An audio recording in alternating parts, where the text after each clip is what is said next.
Ginger, Sporty, Scary, Baby, and Posh, the all-conquering Spice Girls! I've been in the music business for 30-odd years or whatever, and I've never, ever seen anything like this, and I probably will never again. We knew it was going to be huge, but we didn't realise quite how big it was going to be. They were pinching Prince Charles's arse. They were, having a cup of tea with Nelson Mandela. I mean, hello. The sort of global phenomenon of their fame, I don't know how anybody takes that on board.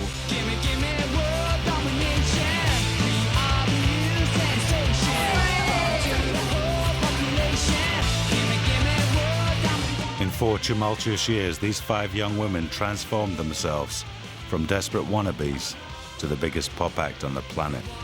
But today the number ones have dried up, the fans have grown up, and the once famous 5 have all but broken up.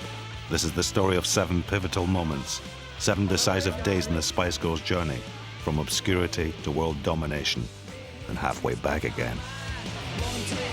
We haven't got any decent songs, we haven't really got anything to work on. They basically just did a Moonlight flip. We are upset and saddened by Geri's departure, but we are very supportive in whatever she wants to do. We've done it, we've sacked Simon. What, the nation dislike you that much?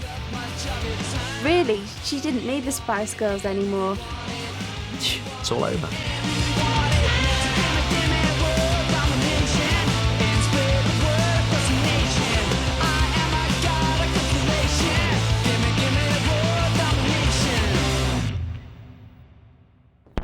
It's Monday, the 1st of June, 1998. Come back to what you know. Another Monday morning rush hour, and a nation returns to work. But for the Spice Girls on this momentous day, it will be anything but business as usual. What a great song that was, Embrace, and Come Back to What You Know. Yesterday, number 3 on the chart. Have you just woken up? Morning, Foxy at 95.8 Capital FM. It's Monday, the 1st of June. If you've missed the headlines, Gaza is out of the England squad. Hodler sent him home from La Manga in Spain. But if you've just woken up, here's the biggie today. Geri Halliwell has left the Spice Girls. Is there life for the other 4? We'll have to wait and see.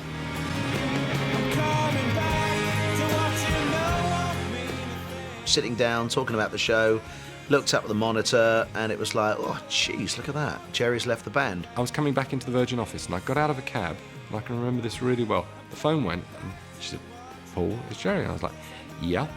She said, look, I'm leaving. And there's people waving at me and coming past me, and I'm there thinking, like, why did we ever invent mobile phones? The Spice Girls' phenomenal success had been built on their image as an inseparable gang of 5. Now the lid had blown on the tensions that had been simmering for years.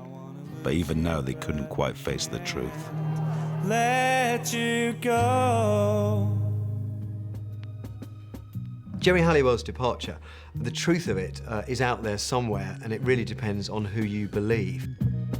Certainly some of the things that are factually true were that the Spice Girls were doing the lottery show with Geri Halliwell, and that she never actually turned up on the tape. Baby! Marty! Geri! And Posh!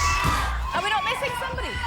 We are. Unfortunately, Geri's not very well tonight, so get well soon, Geri. Actually, the Spice Girls have been around for 3 years. None of them have ever had flu. They've all always appeared on every TV show, whether they're dying or not, and suddenly one of them has flu on what is one of the biggest, well, what was one of the biggest TV shows they could ever do. The sick note may have said flu, but the symptoms suggested something far more serious, a chronic case of ego rivalry. I think she left because she was one of the most headstrong members of the band, and she probably got bored of doing a lot of talking, and I would have thought maybe they got bored of doing a lot of listening to what she had to say. I think just the tension rose. They begrudged her making the decisions, forcing them to do stuff that they weren't happy with, and equally she wasn't happy with the way that they were going. Jerry wanted the group to do also on the same day an appearance on behalf of the breast cancer charity that she'd become very involved with, or that she felt very strongly that the group ought to become involved with. And there was some disagreement about this, so that was ruled out. If she was told that by Mel B, I could imagine Jerry would have probably stormed off, because I think there was quite a power battle within the girls between Mel B and Jerry. In the end, it was Mel B or Jerry, simple as that. And the other girls had to make a decision, and the other girls got behind Mel B. Geri Halliwell has left the Spice Girls. The news has just been confirmed at a press conference in central London. Geri's lawyer, Julian Turton, read a statement. Geri leaving that day, I remember just thinking, it's all over. This is a message to the fans. Sadly, I would like to confirm that I have left the Spice Girls. This is because of differences between us. Right from the start, the other four girls said, no, we're going to go on, and they were very determined about that. But I think mostly what was behind that was they were in the middle of a world tour. There was a lot of money riding on that, and there's no way they could have not continued with that. Their heads told the other four to go on, but the question was whether the heart had been ripped out of the Spice Girls. If you had one image of 90s pop, Geri Halliwell, Brits, opening song, Union Jack dress. And that's why, for me, when Geri left, it was never the same. Never the same. I'm sure the group will continue to be successful, and I wish them all the best. P.S. I'll be back. With her flair for self-publicity proven, Geri's knack for self-reinvention was about to become legendary. 1 minute she's got her tits out and she's in her little Union Jack mini dress, and the next minute she's the sleek, blonde UN ambassador. And it's that really awkward moment when a pop star says, please take me seriously. I'm going to really try and learn a lot about this, and I hope that the world will learn with me. She was addicted to attention, and she'd rather have negative attention than just be forgotten about. A year later, Geri Halliwell was reincarnated as a solo artist, with the first of 3 consecutive #1s. It was as if Operation Relaunch Geri had been planned with military precision. Geri is a very, very clever person. Never underestimate Geri Halliwell. You know me, I've got illusions of grandeur. Geri Halliwell had very astutely witnessed how successful Robbie Williams had been by being the first person out of Take That. And I think that Geri quite fancied cashing in on the fame and notoriety she could get from being the first person out of the Spice Girls.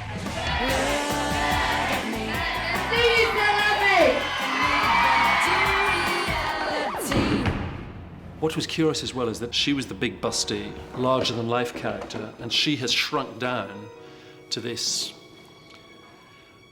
almost unrecognisable physical shape of what she was. Can I start again? Starting again meant a grueling physical and mental overhaul for the former buxom and bubbly Ginger Spice. I think when she's unhappy, she thinks, oh no, I'll just get a new haircut, or I'll just lose another half a stone, or I'll tell you what, I'll start dressing like a businesswoman for a while. And it just shows sort of a total lack of confidence in herself, or being comfortable in her own skin, really. I met her when she was launching It's Raining Men, which I suppose is the height of her solo career, really. And a couple of the girls actually got quite upset at the fact that she'd got so thin. Her makeup artist had to spray her skin with oil and water just to keep it moisturised during the shoot, and all her clothes had to be sort of pinned behind her back because she was so tiny. It was quite sad, really, to think that, you know, this is somebody who stood for so much for women, and yet really she seemed to be a little bit of an emotional wreck, in actual fact. I love Rich and Judy. I think they're so nice. We're very fond of you. When you meet her, she's very much like, oh, I feel we've bonded, you know, I feel there's a spiritual thing between us now. No, love, there isn't, but it's nice that you want to think that way. You're quite a complex person, aren't you? 1 minute she's the happiest, bounciest girl in the world, and the next minute she just seems like this massive, depressed thing. Geri had battled with eating disorders for years, but even when she thought she'd found her perfect physique, it was no guarantee of happiness. She had won the lottery, hadn't she, really, many times over by being in the Spice Girls. But I mean, and I still think an awful lot of the time you can feel a bit sorry for Geri because she seems a bit of a sad case. Geri's single-minded ambition had threatened to finish off the Spice Girls for good. But 3 years earlier it had been the driving force as the newly formed group sped up the M1 on the trail of fame, fortune, and a record producer. Without me, they're nothing. I promise.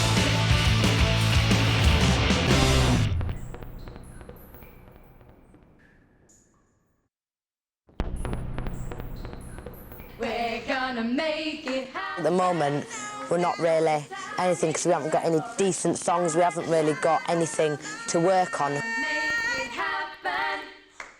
At the beginning of 1995, the Spice Girls had no record deal, no songs, and no contacts. But they did have an ambitious manager who had picked them from 400 wannabes in search of a female take that. We have really sort of developed the girls, and, you know, we got them sort of to a presentable stage that they could impress the writer-producers to get them on board in order for us to then take it forward to get it signed. But on the 9th of May 1995, the eve of their first real recording session with an A-list producer, they walked away from it all. This was the Tuesday that shook the Spice Girls. At the time, I'd done Take That and Danny Minogue, a couple of other things like that. And Chris said, we've got this 5-girl kind of pop R&B project going. I said, oh, what's that about? I want to do that. Can I work with them? And we'd booked a studio in Sheffield, which is, you know, where I was living. We really wanted Elliot to be part of it and kind of crack the sound. And that was kind of one of our sort of key sessions, really.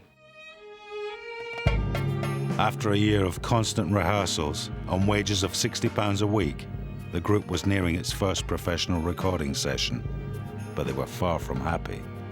It was at the end of the day, one of the sort of rehearsal days, and a big argument was happening. No, but that's bollocks. But I think it's because you're Who influenced about the army trousers? Who got these in? Calm down, eh? The girls wanted to get the address out of us for Elliot. And we just said, look, that's irrelevant at the moment. There's some issues that have to be sorted out. And the girls kind of stormed out and were kind of gone for dust.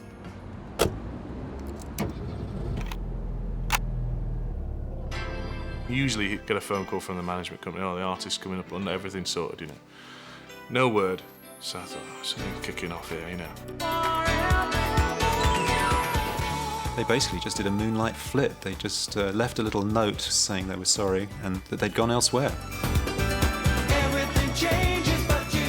Half of them didn't even tell their mums, because this was like their first proper job. They didn't want to tell their mums that basically they'd done a bunk.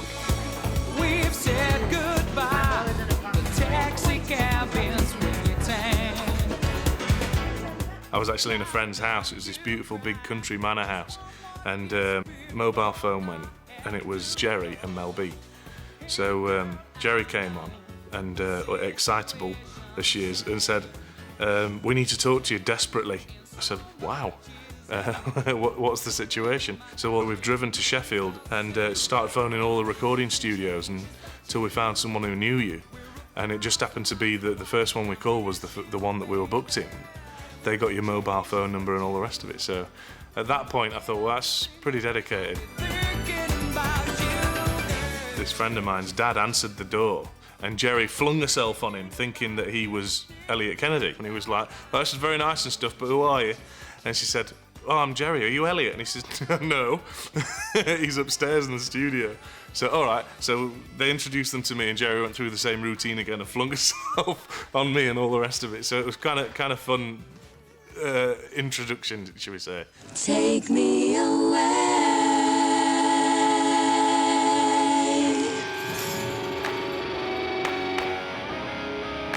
To walk out of a situation with no record deal, with nothing recorded to speak of, nothing tangible at all, showed phenomenal bravado. That bravado and a serious charm offensive had taken them so far. But as events caught up with them, it was time to produce something more material. The day we started, bear in mind I'd got Mel B and Geri with me, and the phone went, We spoke to Elliot and just said, look, the session's not going to happen. The girls are ill, they've all come down with the flu. And I thought, oh no, this is not a good situation. I said, sorry, 2 of them are here. It's nothing to do with me. And they kind of said, well, look, we're not paying for the studio time. So the girls said, well, we'll pay for it. We'll pay for it ourselves. So they literally, I mean, they were penniless, you know, they'd not got anything, but they went to the cash machines themselves and they got all the money out for the studio, you know, which was symbolic at how determined they were, you know. Well, I think you can say that that was the moment that girl power came into its own, was really born, if you like. These 5 girls had the sheer confidence, the sheer balls, if you like, to just throw it all in, and they just knew that their destiny was somewhere else. We don't want to just have a one-hit wonder, you know, we want to stay up there. You know, we want to do Top of the Pops and Smash It's Poll Winners Party and all that kind of thing. A lot of that came down to Jerry. She was very much together on where they think they should go from this point onwards. I'm a true wannabe. Yeah, I put my hand on my heart, I admit it. Yeah, I'm a wannabe.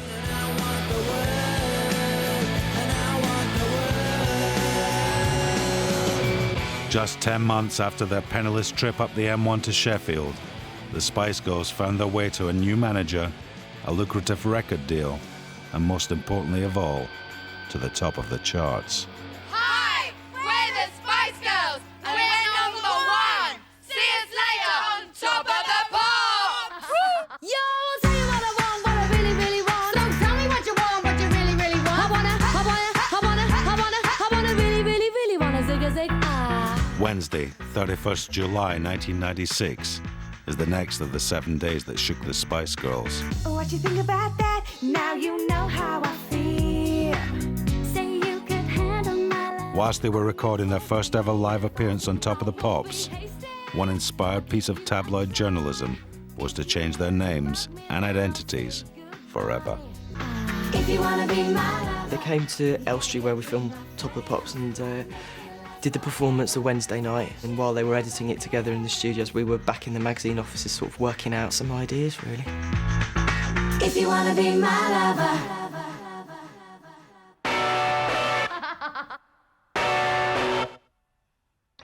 We cut all their heads out from photos and stuck them on little spice bottles and put them in a spice rack and like change the labels, you know, and you get like your sort of fennel label or whatever, posh on it.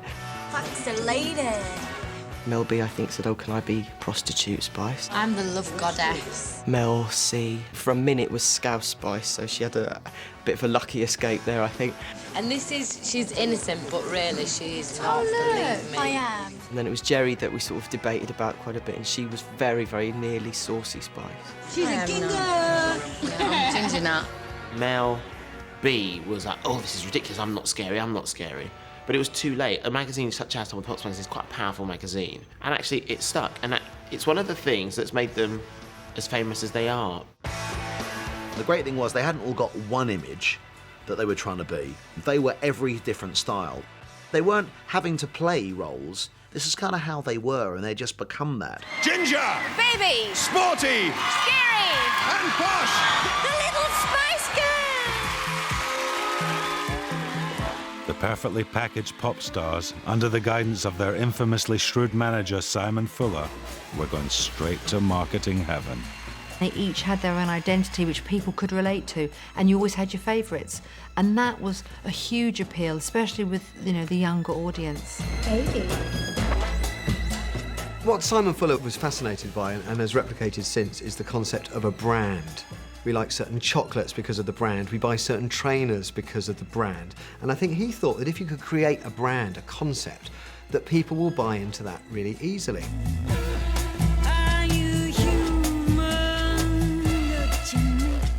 There's Victoria, there's Jerry, Mel C, and Mel B. They were just visually everywhere. You know, they were on Pepsi commercials, they were on crisp commercials, but not just in this country, in other countries as well. We talk about girl power, you know, new generation, it's a new feeling, and Pepsi, you know, projects the same thing. You could have asked someone in India or out of Mongolia about a Spice Girl, they would know. It was incredible. The Spice alter egos had been good business, but now they'd taken on a life of their own. I'm always going to be seen as Baby Spice, you know, the sweet and innocent one. Even when I'm 30. This person, sporty, posh, ginger, scary, was a created character who you never were in the first place. There was nothing contrived about Ginger. I love Ginger. I still do love Ginger. But it's natural that you're going to progress and grow. Jerry went to the point of burying Ginger Spice in a coffin, which was very funny and very clever. But if you're a 12-year-old girl who loved Ginger, that's quite sad, I think. The names worked to their advantage, obviously, in the beginning, but now they're just desperate to get rid of them. And I just don't know if they ever will.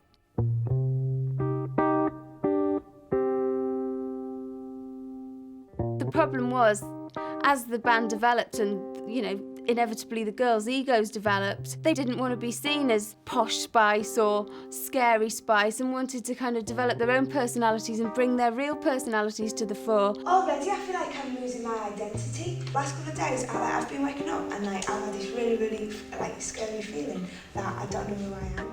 I think from the early days, Mel C found it quite tricky, and I think she's probably the most apparently damaged because she really wanted to be respected for her talent.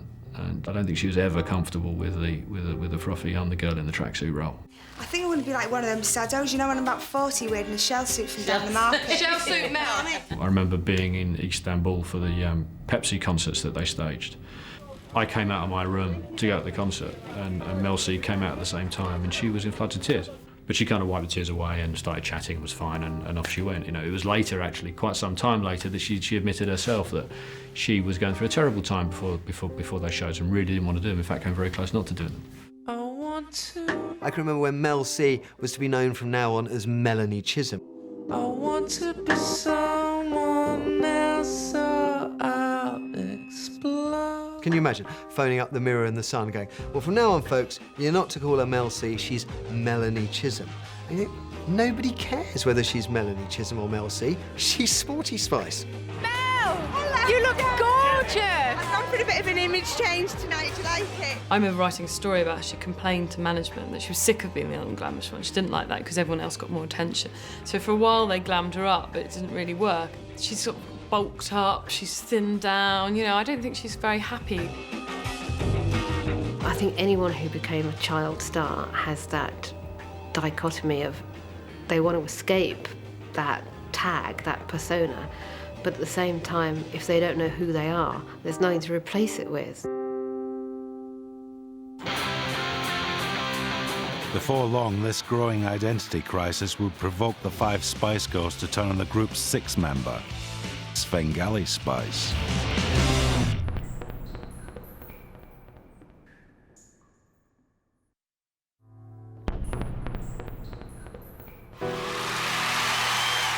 The Thursday that shook the Spice Girls came hard on the heels of their finest hour. At the Brits Awards Bash of February 1997, they reigned supreme as the mascots of Cool Britannia and the proud protégés of their revered manager, Simon Fuller. Simon Fuller has jet black hair and a George Hamilton tan at all times. You never see interviews with Simon Fuller. You rarely see him in the papers because that's not the kind of life he wants to lead. He was Sphinx-like. I have massive respect for Simon Fuller and really think he's a bloody clever guy at doing pop music. You know, he's done it since with S Club 7, and now obviously with Pop Idol, he's been very much behind the scenes and very much involved in that, and now Gareth and Will's careers.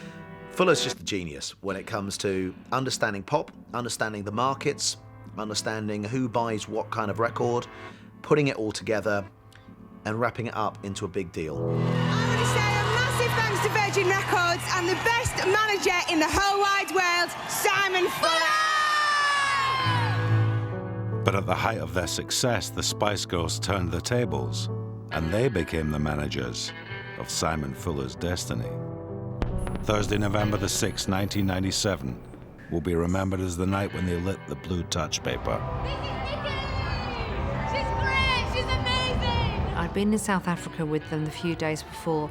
They'd been out performing for Prince Charles, for the Prince's Trust in front of Nelson Mandela, which was a huge deal, a real honour for them. And then they flew out to Rotterdam for the MTV Awards, and that's where it all changed.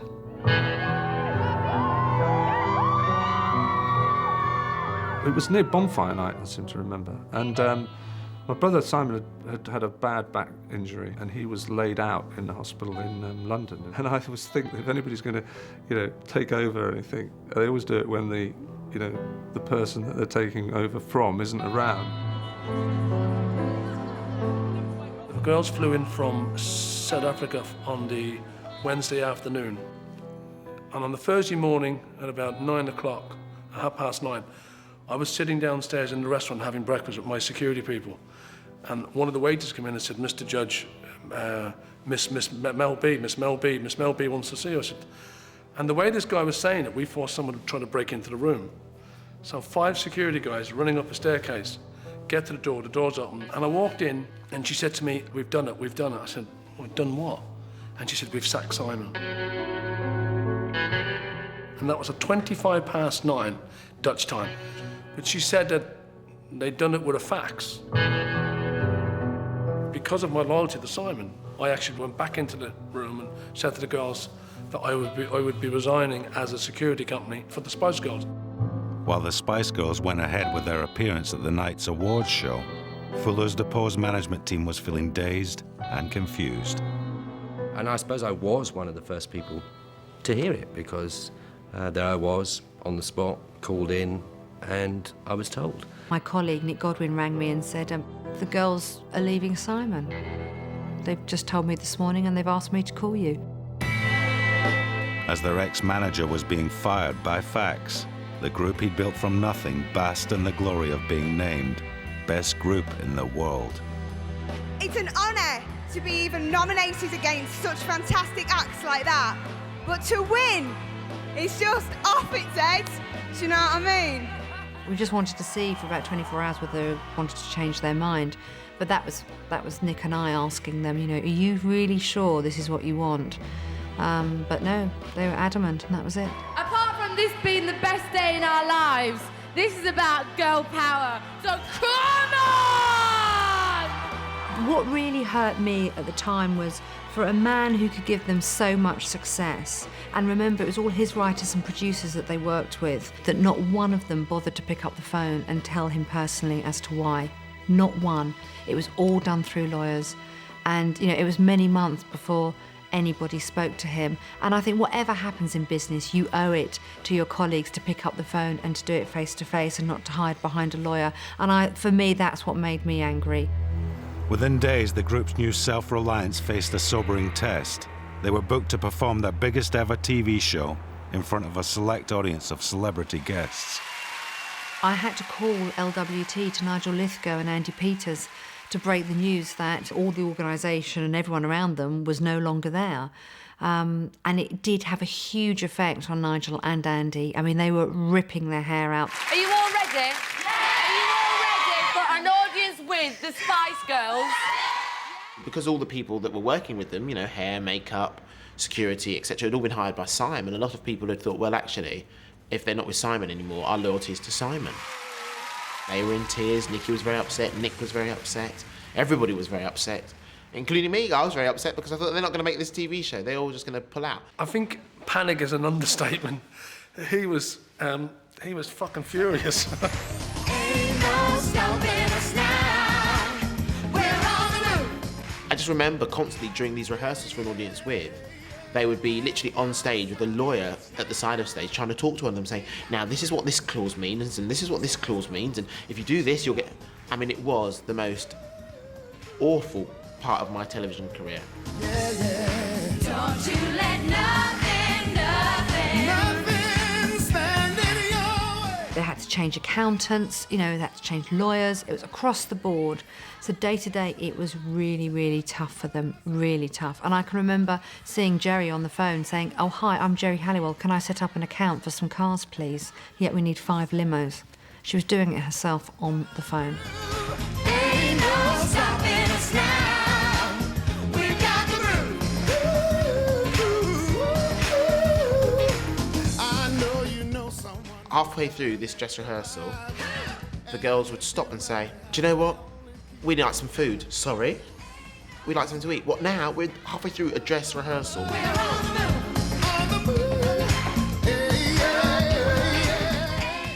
I I'll always remember Neil, one of the researchers, being sent in a limo to McDonald's to get a Big Mac for Mel B. Us phoning the LWT kitchen saying, we need some boiled peas. Victoria only eats boiled peas. Jerry is saying, I just want sliced carrots, but not boiled raw. I mean, it was the most bizarre thing. Ain't no stopping us now. Fuller had made millionaires of the Spice Girls and himself with unique royalty deals and lucrative sponsorships, so it seemed unlikely that his sacking had anything to do with business. One of the theories going around was that Emma Bunton and Simon Fuller had had some kind of a romantic relationship. If you're lighting the fireworks, even a small one could get you into trouble. When I asked Emma about the alleged relationship between her and Simon and whether or not there's any truth in that, I mean, there was a bit of a long pause, which perhaps you can read into. But she then said, well, do you really think I would go out with a man who dyes his hair black? Well, that's the first time any of them had ever said anything even vaguely disrespectful about Simon. You don't have a life, you have a schedule. You are part of a well-oiled global machine. There are people everywhere working their butts off for you. I think Jerry was very instrumental in it. She had had enough, and she was whipping them up into such a frenzy that they all just like, you know, we can do this on our own. And we feel it's about time that girls come first for a change. Do you know what? I honestly believe they were in it for girl power. I seriously, seriously do. They really were convinced that between them, single-handedly, they would cause the world to believe that girl power was a real thing. Charles is our new manager. It's another classic pop scenario. It's happened right the way back to groups like the Monkees. You're created, you're moulded, you're given songwriters, you're packaged, you're sent out there, and you hit #1. After you've hit #1 3 or 4 times, you start to believe your own publicity, and you start sitting there thinking, we are the most successful girl band of all time. I am a genius singer. I have an Ivor Novello Award for going zig-a-zag-ah in Wannabe. I think as well, Spice Girls is more than just music. It's more than just getting up there and performing. I think it's a philosophy that we take. You know, there shouldn't be no set rules. A person has to do this or do that. We can do anything. If you are fed that much shit on a daily basis, which they clearly were, you end up believing it. And it was just a stupid move, wasn't it? I'm sorry. No way! Fuller kept the Spice Girls, looked after them, sorted it out, and he kept it there as a whole package. As soon as that fax went to Simon Fuller, that's the day the Spice Girls started breaking up.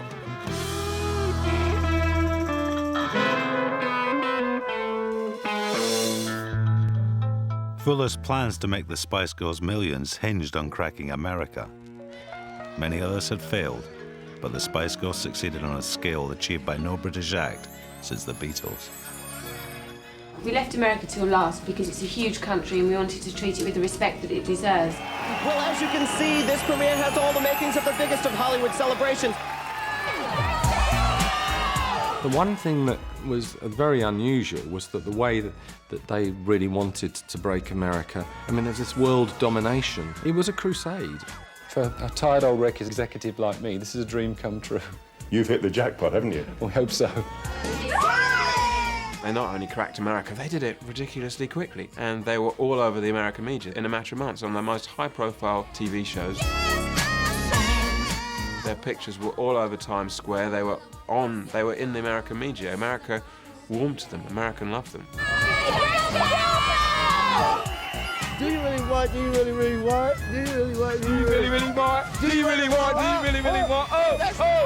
It was brilliant. It was a great time, I think, for, you know, British pop music in general. What do you think of this Hollywood thing? It's mad! We love it, I can't believe it! The right band, the right bunch of girls, the right songs at the right time, and managed by the right person. They're better than the Village People. Definitely. But with the American strategy freshly drawn up on Fuller's boardroom table, one maverick in Miami came terrifyingly close to wrecking it all before it started. Giving you everything. This was the 5th day that shook the Spice Girls, Friday, 31st January 1997. Miami's party station, Power 96. his friend came and brought me the CD of Wannabe. I put it on the radio, and I've got immediate response from the telephones. What was that? What is that? And who are these people? Hi, we're the Spice Girls!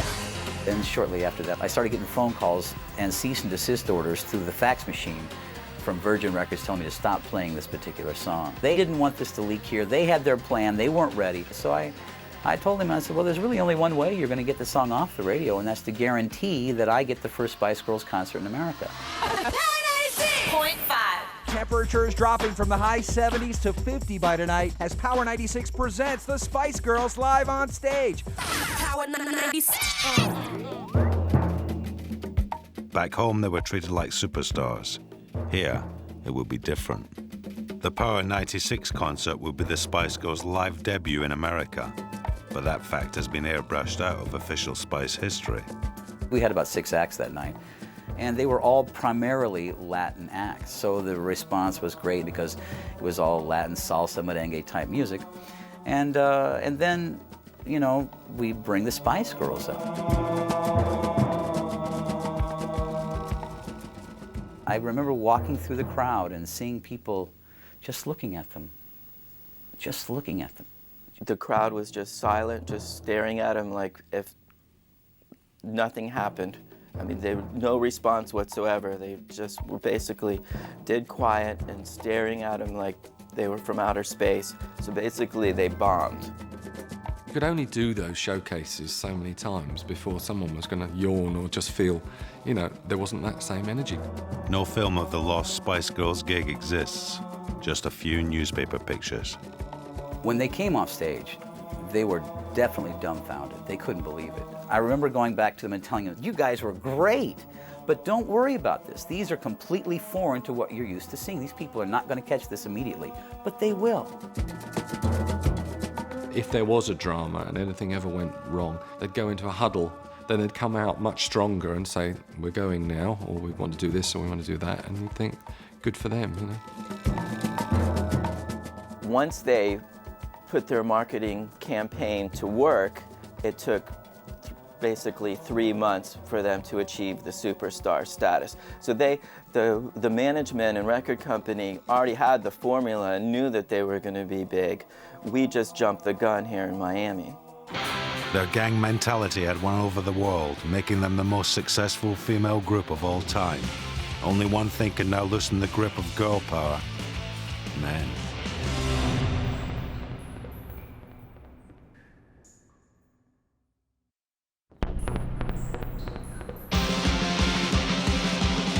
The sixth day that shook the Spice Girls is a story of true love and blind hate. It was a day that shaped the whole face of modern Britain. Hello and Heat magazine would never be the same again. Old Trafford, Manchester. Saturday, March 15th, 1997. I'll always remember when Victoria met David because it was at Manchester United and it was Victoria and Mel Chisholm. And it's really interesting because she was much more famous than he was. I used to have to ring up my husband to find out what the scores were and whether David had scored a goal, because we'd often be working when they were playing, and she always used to follow him. You know, whatever he was doing, she always wanted to know. Right back pass there, Beckham's in, and Beckham will finish it up! 2-0. The engagement followed less than a year later, and the quiet Spice Girl found that she had become the centre of attention and one half of a national institution. Posh and Becks. When Victoria and David got engaged, it happened at the same time where the Spice Girls were at a crisis point really in their career. They had been massively successful, but there wasn't really much further for them to go. They'd reached their peak. So it could have been a very different story had she not met David.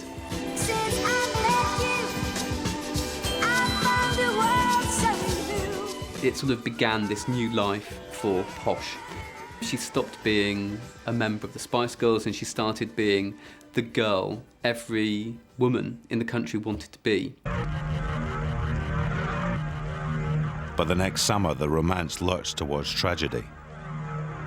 It's a time for strong nerves on the field, and I suspect with all of you at home as well, wherever you're watching.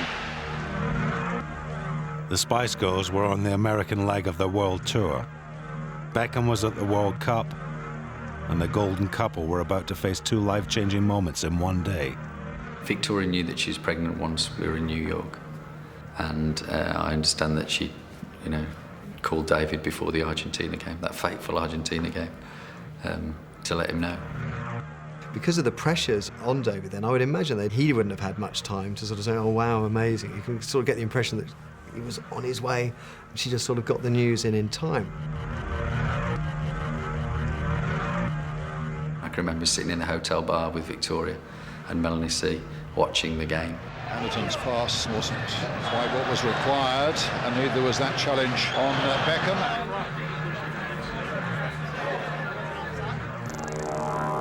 I was filming in Prague, in the middle of the countryside, where there was a television set about that size that was so we could hear the commentary. He's taking another card out for Beckham. It's a red card for David Beckham. Everybody's pretty devastated by what had happened. Oh no! Beckham was off and England were out. As the press flew into a rage, the England team flew home, but the demonised Beckham wouldn't be joining them. The sense of isolation that David Beckham was reduced to was illustrated when the England team returned home from France.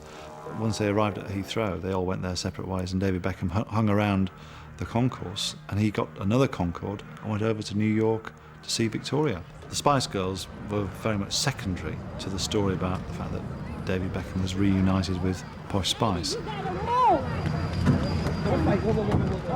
He was the one that had let the nation down. How dare he be having this famous pop star girlfriend and fleeing off to New York? And in his head was, yeah, it was pretty serious that he didn't do so well. But more important than that was that they were going to have a baby and they needed to be together. Even though we were in America, we were still very aware of the despicable actions of the press back at home. And I remember that being very upsetting for Victoria and for David. Stop the hate. Forgive each other. Stop the hate. Can you imagine seeing an effigy of your husband being burnt outside a pub? I'll always remember that picture thinking, God, if you're Victoria or David's family, to see that and think, what, the nation dislike you that much? I think that was when she realised there was work life and there was love life. David, she loves him to death. It's real soulmate stuff. And she cared less about her career because something was just so much more important. She talked about it on the radio with me and was very upset. I mean, genuinely upset about it, and I can imagine so. But from arch enemy to superhero, which he is now, is incredible. Incredible. They didn't come out of it because he played better football, although he did, and she became a loving wife and mother, although she did. They came out of it because it's a triumph of a real spirit over terrible adversity. And that's why we all love them, because we all want to believe that a love like this exists that could totally reverse fortune. What Posh found was, the ultimate, every woman's dream, really. She was happy in her life. She lives in a palace, for goodness sake. It's the nearest thing to being royal without all the hassle. So, really, she didn't need the Spice Girls anymore.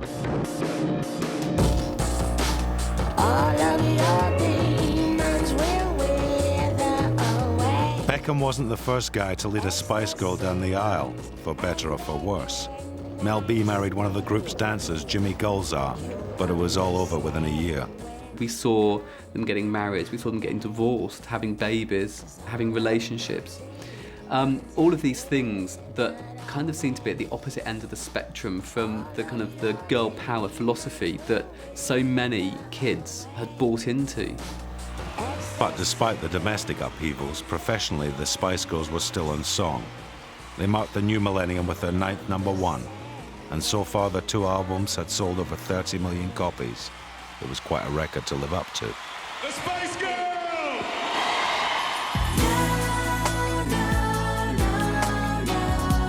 Well, it's a big week for the releases on the album front. The Spice Girls return this week with a brand new album called Forever, and this is taken from it. The Spice Girls weren't used to being second best, but on the day their third album entered the UK charts, they had to learn to live with it. Sunday, 12th of November 2000 was the 7th day that shook the Spice Girls. When that third album was released, shock horror, it debuted at number 2. Didn't only debut at number 2, it was beaten by Westlife. Westlife were the new identikit, created, quality pop boy band. And the bad news didn't end there. After that first week, it was out the top 10, which is kind of unthinkable for a Spice Girls record. If from day one you've been number one, you've had this amazing success, you go to number one, and then everything's number one. It's kind of like, well, God, if I get a number 2, that's crap, isn't it? The Spice Girls aren't splitting up, are they? No, I think that's so frustrating because we've had so many lies and rumours and, the press have always been at us. But, with the same old Spice Girls, third album's finished, and I think, the British media, they've got a lot to answer for.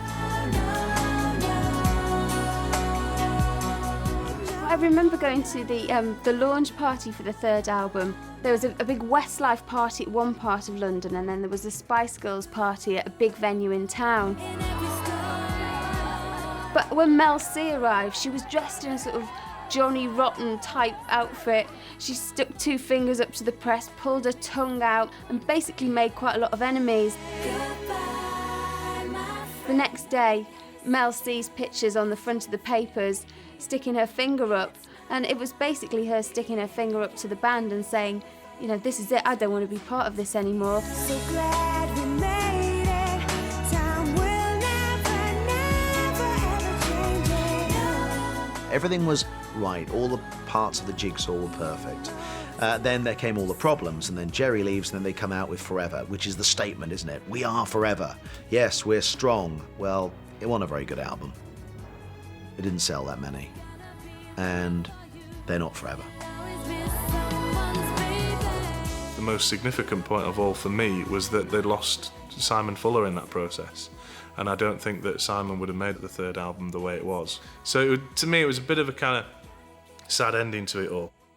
The only cement that keeps a band like the Spice Girls together is success. And as soon as they hit hard times, it's all over. It's a rocky relationship from day one, and that's always the problem with all manufactured bands, because one of them always thinks that they're more famous than the others.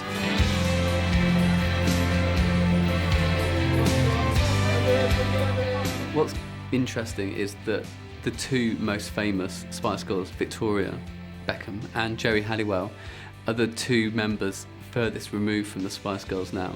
They've carved out very carefully different personalities and careers for themselves away from the band. The music actually became quite irrelevant. I mean, we just kind of wanted to know what they were doing in their personal lives, we didn't want to see them standing around on stage singing. Whether or not the Spice Girls will return for one last payday is still uncertain, but for now it seems that for the biggest pop act of the last 20 years, breaking up has been cancelled due to lack of interest. I thought the biggest farce for me was when they went on to pick that award up at the Brits. The Outstanding Contribution to British Music Award.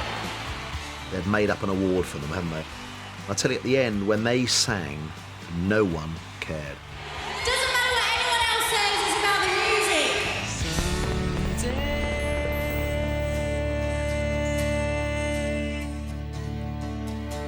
We'll leave behind this